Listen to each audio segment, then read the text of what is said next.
ఆయన కూడా 50 లక్షలు ఇచ్చి ₹1,00,00,000 దాకా అయిపోయినాయండి. ₹1,00,00,000 ఇచ్చారు మొత్తానికి అయితే.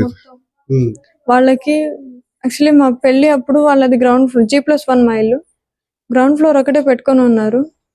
అయితే మా పెద్దనాన్న IRTS ఆఫీసర్ కృష్ణ అని చెప్పి ఆయన ఈ సంబంధం తెచ్చారు. అబ్బాయి మంచోడు, బాగుండదు, మళ్ళీ మంచి ఫ్యామిలీ.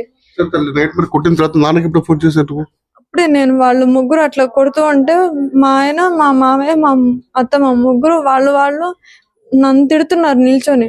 ఇంకా ఆ చిన్న స్పాన్ ఆఫ్ టైంలో నేను ఇంకా పరిగెత్తుకుంటూ బెడ్రూమ్లోకి వెళ్ళి నేను డోర్ వేసేసుకున్నాను. నా వెనకాలే మా ఆయన కూడా వచ్చేసారు.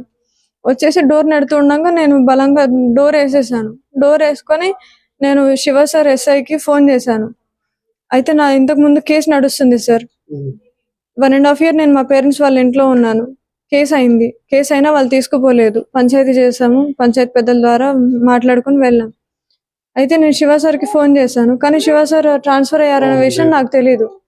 ఆయన నెంబర్ అవుట్ ఆఫ్ కవరేజ్ వస్తుంది. ఇంకా అలా రాగానే నేను మా డాడీకి ఫోన్ చేశాను.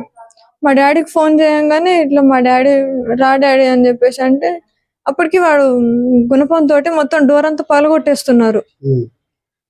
నా ఇక్కడ నుంచి ఇట్లా పోయేసరికి తాళం పెట్టుకొని మీ నాన్నగారికి ఫోన్ చేశాను. పైన గడేసేసరికి ఇంకా కింద నుంచి ఓపెన్ అవుతుంది కదా, లోపల రూమ్ లో వాళ్ళు పాల్గొడుతున్నారు గుణపంతో పాల్గొడుతున్నారు.